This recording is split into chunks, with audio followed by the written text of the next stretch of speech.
Like how low quality this camera is. Like it's genuinely giving me vibes. Anyways, what's up? Um, what's up? What's good? What's going on? Today, today, we will be taking a look at one of the most important books, I suppose, in my career. It cannot be more important than this. This is the whole thing that's gonna base, like, I'm gonna base everything I'm going to do afterwards on this book. Upcoming is kind of like a job opportunity that I've gotten for myself. I lie, begged, cheated, and stealed in order to get this job opportunity working as a systems analyst. Now, the thing is, uh, please, nobody from the company that I'm working for or I'm studying from, and please, nobody from anywhere watch this video because what I'm going to do next is study and read an entire book on the topic of systems analytics so that I actually know something before I get into a job.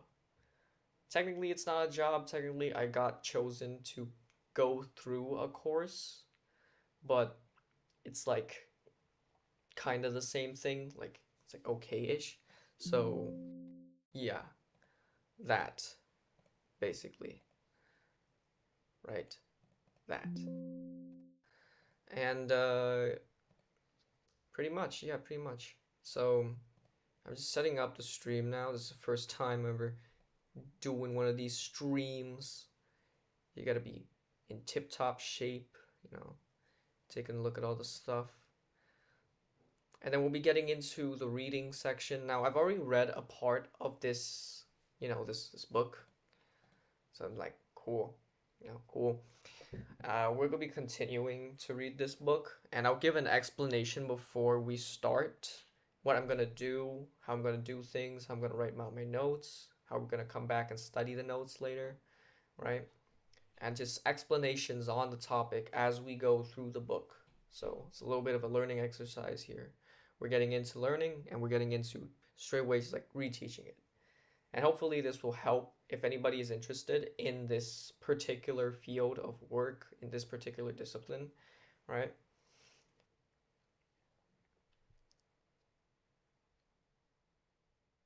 Just give it a few minutes for it to be back, and I think that's it. That's great. Okay, so let's get started. This is gonna be a video that's gonna be live on my YouTube as well. So hopefully for anybody that's coming after the thing has been completed, so you can also learn something new, right? Let's actually have me move all of the stuff that I need to look at into a different page so that, Trong ảnh, phim oops, ngắn, lăn lộn suốt 5 năm, tôi đã yeah, I was watching something there. I'll move everything so that there can be no distractions. And yeah. Okay, here we go. We got our windows open and ready for use. Also got this. It's a little bit stretched out as you can see there. It's because my monitor looks a bit whack. Technically, it can also fit it like vertically. Oops. How did that do that? Oh, flip. I thought it was fit. Fits to screen. Yeah, if it's fit to screen, then it looks like this. Well, I don't really like the little black thing there, but well, I think this looks better for reading purposes. So let's go with this. Yeah, let's go with this. So today we'll be reading this book here. It's called Applied Systems Analysis, um, the Science of Art of Solving Real Life Problems by F.P. Tarasienko. Now, first of all, let's actually give a little introduction to this book because it's actually a pretty cool book and from a pretty cool guy. This book is written by one of my university professors from my university, and its whole purpose is to explore the discipline that we call systems analytics. Basically, we have a system, we have shit that we need to solve, and then how do we solve it, right? So here's a little bit brief on this guy, pretty cool guy. I'm studying at the university that he teaches, so that's also pretty nuts.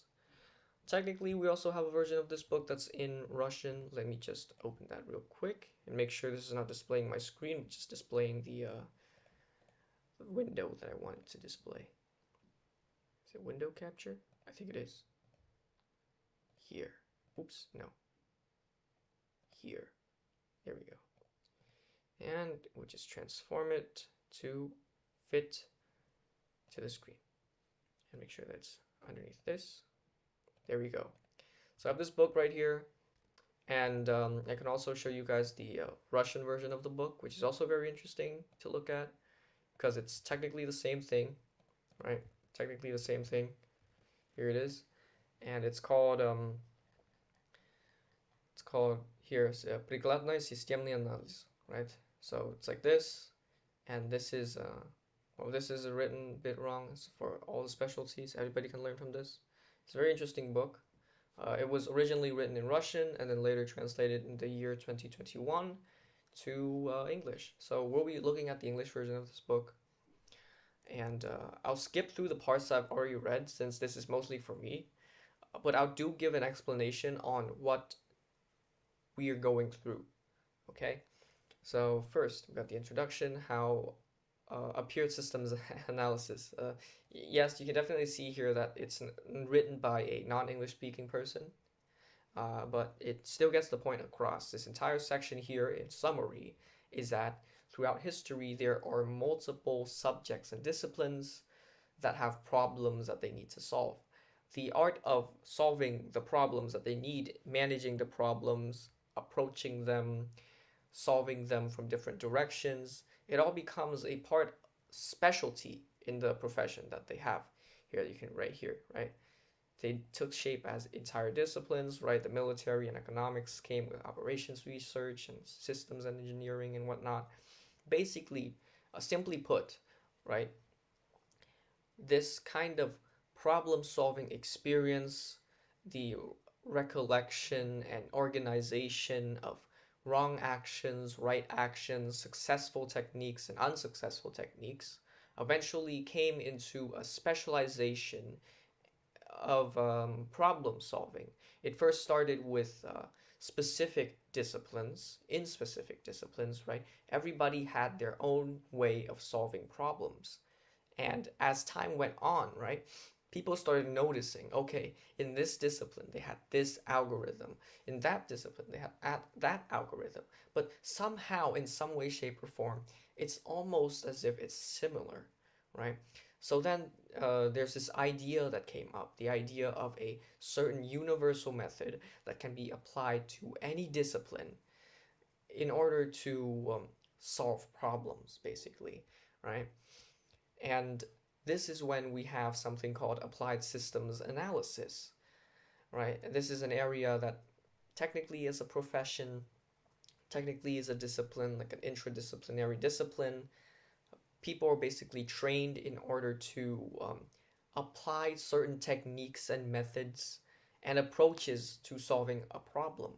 And then they also need to apply the domain knowledge of the place that they're working for. For example, if I'm working at a bank, I'm working at a fintech company, not only do I need to know the systems analysis methods and techniques, but also need to know the domain knowledge, what we're doing at the bank. For example, we're working with full stack development, right? What goes into the front end, what goes into the back end, what are the APIs, how will we translate the wants, right? The wants of the stakeholders, as they call it inside of this book. We'll be getting to that later. How do we translate the wants of the business side of things to technical sides, to the technical side of things? Now, this is actually beyond this book. This book only teaches us about the methodology of systems analysis, right? How we can take any problem, any singular problem, turn it into a system with clients and objects, and then try to figure out ways in which we can solve this. And we'll be actually looking into this quite early on in the book as they start defining the problems. So here we go. We're going to go down here right? There's also some other features here, and we're going to expand on this a bit, especially this part. In the first part of the book, the basic concepts will be what is a problem, how we evaluate the problem reality from the problem, and the concept of a system is going to be the next part, which how this problem thing fits into a system, right? How we're going to approach it. Then we have modeling, and then governance. Technically, I went through a whole course on this, but I was a little bit lazy and didn't really do all the material. So we'll be learning this as we go, right? We'll be learning this as we go, and it will be interesting. It will be an interesting experience for, I hope, for me, for you, whoever's watching this, whoever might need this. I also set a time limit for myself so that I don't go crazy. I also need to have dinner soon, so we'll be doing this for about, okay, I'll have dinner at 7:30-ish, and I need to go cook rice at 7. So we'll have about 30 minutes-ish to complete this, right? To complete this. I have a timer here, and yeah, let's actually get going inside. And I'll also show you the way I take notes and study. Could help somebody, mostly for myself. If I ever forget, I can come back to these videos and watch the way I problem solve and the way I interact. So hi me from the future if I ever need to. Okay, so let's get started. They have some problems here, right? Problems here. You can answer these if you want to. I'll leave this here for a bit for you to answer. You can find this book online. I'm not gonna name the places I found these books because technically it's illegal, but you don't need to know that, right? Everybody knows where it is. Okay, so let's get started on the first part, systems thinking. Four basic concepts of applied systems analysis. Now, I went through this first part, so I'm gonna again give you a short description of what this first part is, and we'll be moving on to the parts I haven't studied yet. So, the core of this first part here, this first chapter of this first section here, this first section of this first chapter here is the problem and methods of its solution. Now, what is this? What is this? Uh, we first, if you want to first define a problem, right, we have to first define a problem solution. Now, a problem solution is a set of circumstances, as written here, or a state of things that someone is unhappy with, dissatisfied with, and would like to change, right? I can give some examples. For instance, we can give some examples of a problem situation where I have a noisy roommate, right? And the problem here is the noisy roommate. The problem is a subjective negative attitude of the person to reality. The problem situation is that I'm inside of a room, there's somebody who talks a lot. That's the situation, that's reality, right? That's the state of things. There's a thing that is really noisy inside of my room. And the problem is my subjective negative attitude towards this very noisy thing. Now, I don't have a pen here to write this down and to draw it down, but I hope that describing this can really tell you what it is, right? Really tell you what it is. And I'm having this negative attitude towards this very, very noisy person. This is a problem, right? Now, there are a few points that the book illustrates here for us, is that this definition fits universally with any problem, regardless of where it's from. If there's a situation, somebody is unhappy with that situation, then this situation is a problem situation, and the problem is this negative attitude towards the current circumstances. That's it. It doesn't matter where we're coming from, this universally can be applied. And this is the first step in building a universal method to dealing with problems. Pretty cool, right? The second thing here is that there are two aspects to this, if you already noticed from the problem situation and the problem, right? The problem situation is an objective truth, the presence of a real situation. It's real, it's tangible, it's physical, right? And it cannot be changed through mentality, right? And there's also the problem itself, which is a subjective truth, right? The negative assessment of reality by somebody. This means when somebody is unhappy to their current situation, for example, a spoiled rich brat, unhappy that its dad did not buy it a new Lamborghini, right? That's a problem. To it, that is a problem. We're not saying about like the moral circumstances of anything, but there is a problem, there is a problem, right? And from another's perspective, this could, not be a problem, but it is a problem to the subject in question. The difference between these two concepts lies in the highlighting of this reality versus dissatisfaction. Dissatisfaction is wholly mental, and this reflects off in the third point listed by the book here, which is that there are actually no problems. Problems do not exist, right? The only problem is your state of mind. So if you make something a problem, if you feel like it is a problem, then it is a problem. It's a special state of your psyche, right? And then we have to ask the question, right? How can we solve a problem? What does it mean to solve a problem? We're not looking at the state of a mathematical equation, though technically we can definitely examine in this situation a mathematical equation. But what does it mean to solve a problem? Well, the book here says, and in my understanding, to solve a problem is to basically remove the dissatisfaction or lower it in some way, right? And the person, the subject of this dissatisfaction, the one that has this dissatisfaction here will also be called a client, as written in the book, and the person solving will be called a systems analysis, or an analyst, all right? Pretty self-explanatory concept. Now, before we start and move on to the next section, we'll have to ask the question, from this from this definition, how can we solve a problem, right? How can we look at a problem situation and a problem itself? What are the ways in which we can solve a problem? Since I don't have an audience here, I'm not gonna wait for somebody to respond, so I'm gonna respond myself. I hope if me from the future comes back, looks at this, he's gonna answer this question correctly. So, from my understanding, there are a few ways to solve a problem, right? We either tackle the problem itself, which is the negative attitude of a person to reality. We somehow change that. Or we change the problem situation, right? Or a mix of both. It's that simple. But how do we actually approach this change, right? How do we look at this problem and figure out the right ways in which we can change it?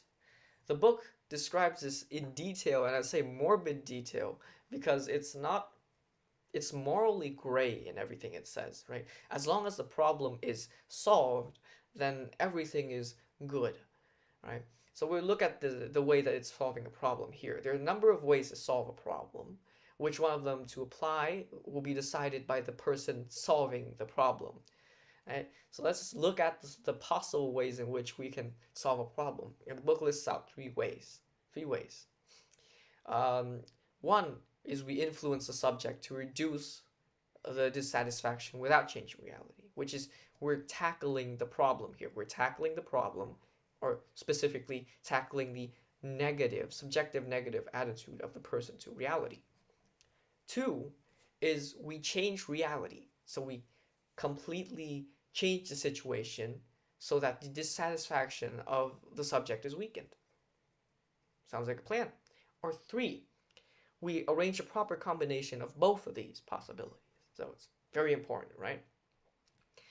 Now, the ways in which the book describes that we can use to influence the subject is also a matter of interest. It's very interesting. This is one of the things that I'm saying about this book. It's very interesting. The first question that we can always ask when tackling this dissatisfaction of the subject, right? How can we influence the subject in a way where the dissatisfaction and negative attitude goes away or is lowered?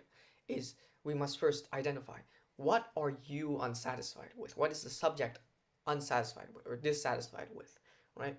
Maybe it's an information gap. What do I mean by information gap? Well, maybe he knows about the situation. Maybe he's viewing the proper situation, but maybe he does not know everything. Among the things that he does not know, there could also be information of a positive nature, right? Good things, very good things, in fact, almost to the point of delusion. If you inform the subject about these good things, then his dissatisfaction will, of course, decrease. This is natural and definitely provable, right?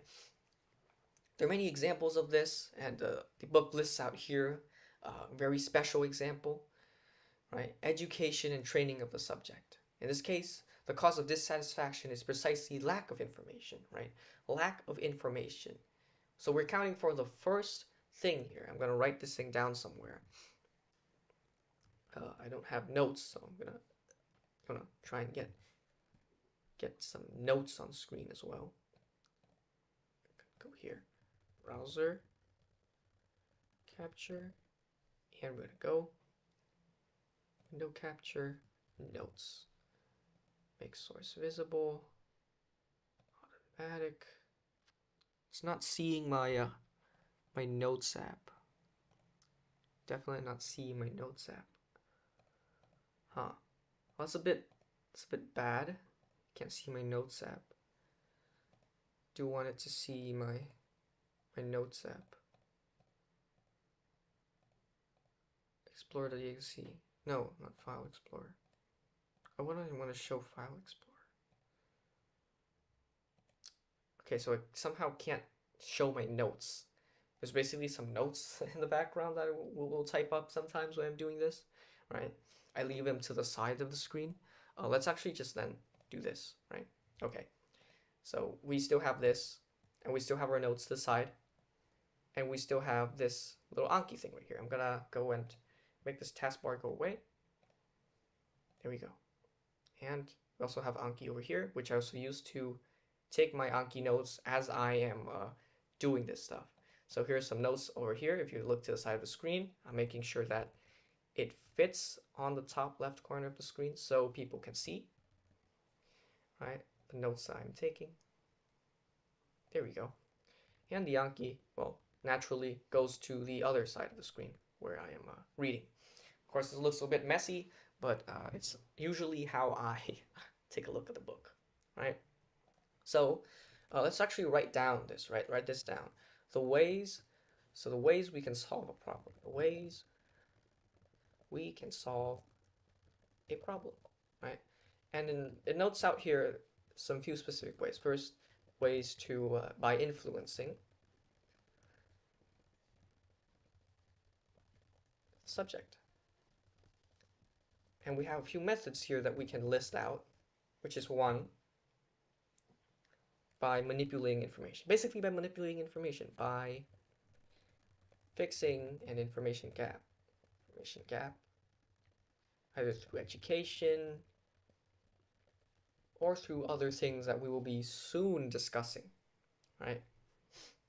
And what is this other thing that we will be soon discussing that I'm talking about, right? It is, right here, it is education, right?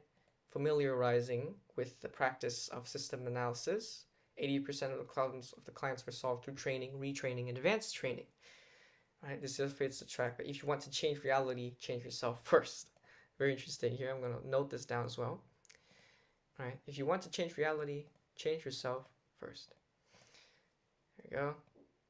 Note this down. Very nice quote. Very good quote.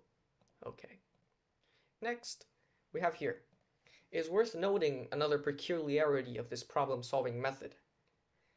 When we provide additional information to the client, it must be positive, but it doesn't have to be true, right? There are cases when the problem is solved with the help of false information, as we call it a white lie, right? If you admit yourself, why is the deception preferred to the truth? It turns out that with the help of lies, the conditions which were once impossible are now possible, right? And it's not an excuse, it's not propaganda, it's just we want a problem to be solved. How can we solve the problem? If there's this lack of information, tell lies, right? It works effectively. Fake news, politics, mimicry among animals, right? You see those animals that like have like a little weird noise that they make, and other animals come and they eat them. Yeah, that's what it is, and it's completely, perfectly natural and morally gray. So we have this right here by telling lies, telling positive lies. Positive in a sense where it will help us get to where we want to be. Positive lies, right? Writing this down. Next, we have here another option for information manipulation is telling half-truths or manipulating the truth, right? Telling the truth, but sorting it out so it looks better, right? Instead of we saying a cup is half empty, we say a cup is half full. Well, that sounds better, right? Basically by sorting the truth and telling half lies. I don't think we need examples for this. Everybody can kind of figure out their own little example for how something operates. Though there is a specific, very interesting example that book also gives us right here, is that, here we go, let's take a look at this. One Dutch poultry farm managed to significantly increase the productivity of meat production, well, their meat production, by settling chickens' eyelenses with a darkened top. The fact is, among chickens, there is a hierarchy. The larger a bird's crest, which just means like a chicken's crown, basically, right? That little thing on top of the chicken's head. So if you have a chicken like this, right, it has like a big crown, then it is the king of the chickens, right? And the higher it is in the hierarchy, during feeding, the big boy chickens, the king chickens, will drive away the little chickens. And as lenses, these lenses right here, they put on the chickens, right? They put these lenses on the chicken. There we go. They put the lenses on the chicken, and the chickens stop being able to see who has what size of crest. So as long as your pants are on, nobody sees your dick, then, well, the food chain becomes equal. And the food stops being dosed. No chicken gets more food than the other chickens, and then suddenly all the birds are now fatter, right? And we also see figure 1.3 here. Yeah, so the problem is solved through shortage of information, or solved through uh, a mixed amount of information, basically. The next possible way in which we can solve a problem, which is listed in the book right here, is through changing the subject's perception of reality, right? Now, this whole information manipulating and changing the subject's perspective of reality, they're technically the same thing, but there's another layer of nuance to it. And this is because, well, of what is listed in the description of this little section right here.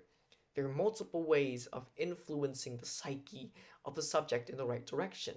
Forms of influence can be mental, like hypnosis, suggestions, propaganda, advertising, and this is actually very real, right? The more you see an ad, even if you're not buying it, right? The more you see an ad, the more you recognize this brand and service. And at some point, if you ever need, the first thing that you'll think of is what? This brand and service. Because it's always there, it's always present, it's always in front of you, right? The next thing that we can do is physical effects. For example, punching somebody until they agree to call you dad, well, things like that, right? Acoustic, electric, magnetic, like letting somebody starve is also one of physical. Well, it's also mental, but there's also some other stuff here that we all have to mention. Uh, Chemical ways of influencing somebody, drugs, alcohol, narcotics. It's good. For example, businessmen, specifically businessmen in the U.S. No, not the U.S. In Asia, for example, in Vietnam, where I'm from, they tend to what I call it. They tend to go to meetings and drinkings in order to get deals done. They have to drink, they have to eat, and usually when alcohol gets into the system, everybody is a lot more relaxed. That's when the deals start happening. This is also one of the ways in which we can change a subject's perception of reality by influencing their psyche, right? So we can write this down right here. influencing their psyche, in a multitude of ways. Physical, mental, chemical. There we go. So write this down. And that's really cool. That's really awesome. See here the note the book emphasizes we do not evaluate what is good and bad. We merely state that there are these actual opportunities which must be used with caution. Boom. Important note acquired. There's a third way of solving this, of doing this right here, of solving the problem without changing the problem situation, without changing reality, is that the problem arose. The problem is a result of the interaction of a subject with the situation. For example, this subject is interacting with the situation in a way that causes a problem, right? For example, you have a wall. You don't do anything to the wall. You don't put like pretty pictures on the wall. Instead, you decide to bang your head on the wall. Well, the way that you interact with the wall, banging your head, creates a problem, or I suppose it creates a problem, makes your head hurts. A head hurt is a problem, and the problem situation is that you're banging your fucking head on the wall, right? And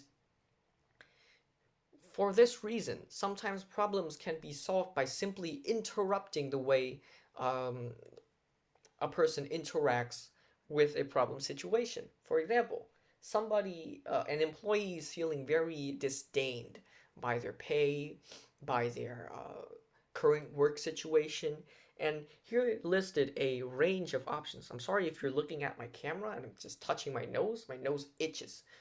There's a plethora of ways in which we can solve this problem situation or problem without directly interfering with the problem situation, from pleasant ones like promoting them, assigning them something to do, or giving them a vacation, more or less neutral things like transferring them to another department, rotation, or simply dismissing.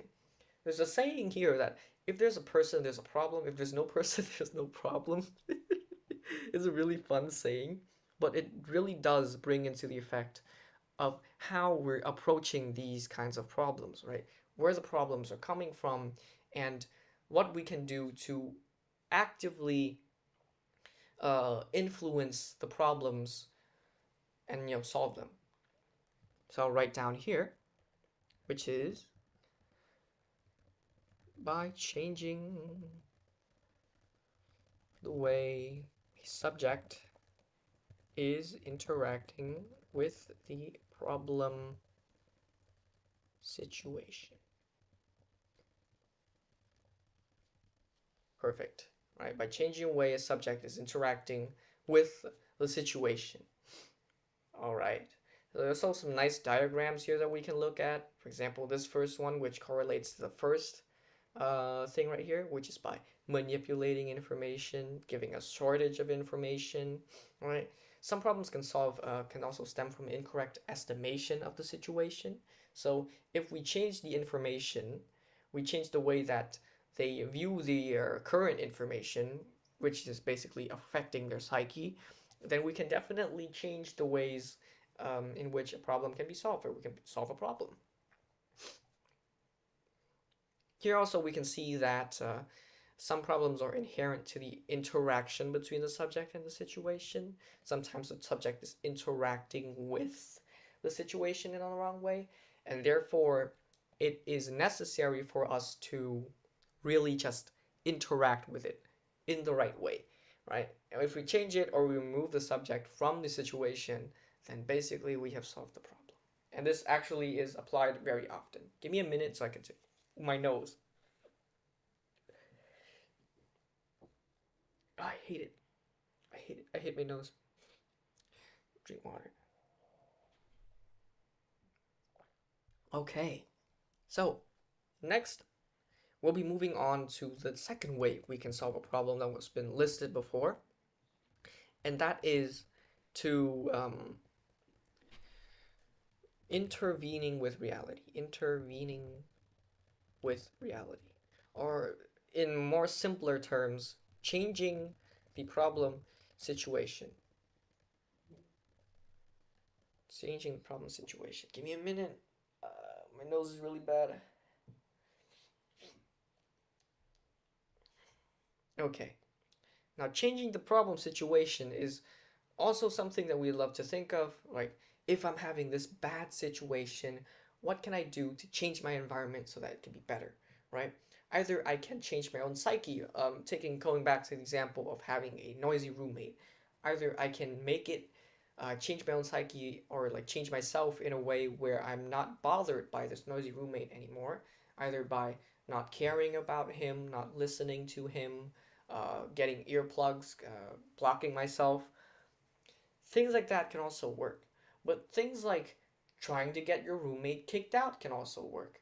That's intervening with reality. But you see, the reason why this changing the problem situation is not the first way we think of when solving a problem, when trying to solve a problem, is that, as written here, right? A problem situation has not only one person involved, right? Turn to the second group, possibilities. The intervention should change the situation in a way that the client's discontent decreases or disappears. However, we have to face a very significant circumstance. In fact, give impetus to detailed development of tech. Yes, it's a very weird sentence that he has right here. But it basically means that here, not only are problem holders involved, but also many other actors who assess this situation from their own position. For some, it might not be a problem. For others, it might be a problem. Or their problems differ from the current problem that we're trying to solve. Any change in the situation as a whole will be viewed and assessed by those inside and viewing the situation, right? And some of them might not like it, some of them might like it. The problem is we can't please everybody, right? So how should one proceed? How should somebody move while knowing the circumstance? How should we operate? Well, the book explains this very clearly here. Let's turn to the fundamental cardinal difference between an object and a subject. A subject is a physical being or a physical object that exists in a real environment. So it is an object, but it also has the ability here, written here, to evaluate its interactions with the environment. It may or may not like something. This is where the individuality of the subject is laid, and this is how we will basically try to work with the subject in changing its perception environment. Basically, we want to change the subject first, and this question is repeated, right? When a subject is having a good, a bad evaluation, any kind of evaluation to the environment, we ask the question, the fuck do you mean? Or, well, here in the book, it's written here, in what sense, right? So we'll have to take notes down here. Intervening with the situation, situation will always, will fuck, never be good. Since for one situation, there may be many actors, some of which are fine with the situation, some who aren't, may have differing problems from the one we're trying to solve. Making changes in the situation may result in uneven, well, not making changes, but changes as a whole, right? Changes in the situation will be evaluated by all actors in the situation. The results of which will not be unanimous. Not be unanimous. I hope I hope that I spelt that correctly. Let me actually just Google it. Best way to do anything is just to Google it. Here we go. That's correct. That's nice. The results of which will not be unanimous. Therefore,